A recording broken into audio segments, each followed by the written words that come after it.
নমস্কাৰ, মোৰ নাম অনুৰাগ। মই এদিন কলিয়াবৰত গৈছিলোঁ কাৰণ মাহীয়ে মাতিছিলে আৰু মই মাহী ঘৰ পালোঁগৈ আৰু মাহীয়ে মোক দেখি বহুত ভাল পাইছিল কাৰণ মাহীয়ে মাতিয়েই থাকে, মইহে যাব সময় নাপাওঁ।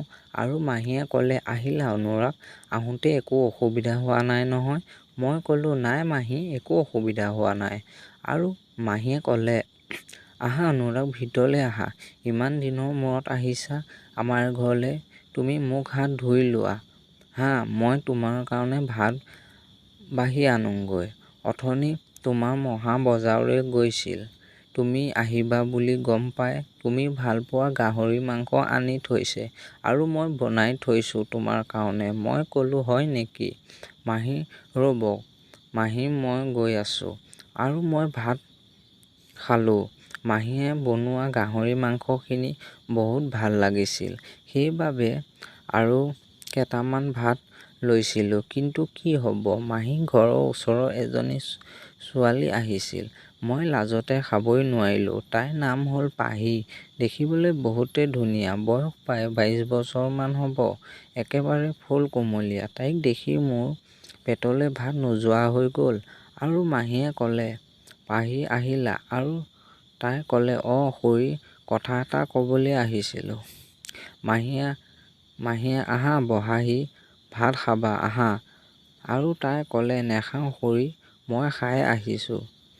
এতিয়া মাহীয়ে ক'লে, কেইটামান খাবা আহা। তাই ক'লে, খুৰী বেয়া নাপাব, মই খাই আহিছোঁ যে, বেলেগ এদিন খাম দিয়ক। আৰু মাহীয়ে ক'লে, আলহী থকাৰ বাবে লাজ কৰিছ? আৰু তাই হাঁহি মাৰি, নাই খুৰী, লাজ কৰা বুলি কৈ মোলৈ চাইছিল আৰু মোৰ লাজ লাগিছিল আৰু তাই বহিল। আমাৰ ভাত খাই হ'ল, তাই মাহী কিছু কথা পাতিলে আৰু মই তাইৰ মুখলৈ চাই থমকি ৰ'লোঁ। তাই সঁচাই ফুলৰ পাহিৰ দৰে, মই তাইক মোৰ জীৱনৰ সংগী বুলি বাছি ল'লোঁ। তাইক মোৰ বহুত ভাল লাগিছিল, কথা বতৰাৰে ৰূপ গুণ দেখি মই পাগল হৈ গ'লোঁ আৰু তাইৰ লগত এটা দুটা কথা বতৰা চলিল। শেষত আমাৰ দুটা প্ৰেম আৰম্ভ হ'ল আৰু আমি দুয়ো ৰাতি ফোনত SMS দিয়া-দি কৰোঁ আৰু তাই মাহীহঁতৰ ঘৰৰ ওচৰৰে যেতিয়া মোৰ চিন্তাই নাই, আমি দুয়ো বহুত সুখী।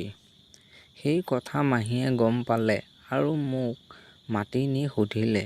মই সঁচা ক'লোঁ আৰু মাহীয়ে মনে মনে মা-দেউতাৰ আগত ক'লে আৰু মোক মনে বিচৰা ছোৱালীজনীৰ লগত বিয়া পাতি দিলে। বিয়াৰ প্ৰথম নিশা ভয় লাগিছিল যদিও চলি গৈছিল আৰু আমি দুয়ো সুখত জীৱন কটালোঁ। বন্ধুসকল, কাহিনীটো শুনি নিশ্চয় ভাল পাইছে, তেনেহ'লে চেনেলটো ছাবস্ক্ৰাইব কৰিবলৈ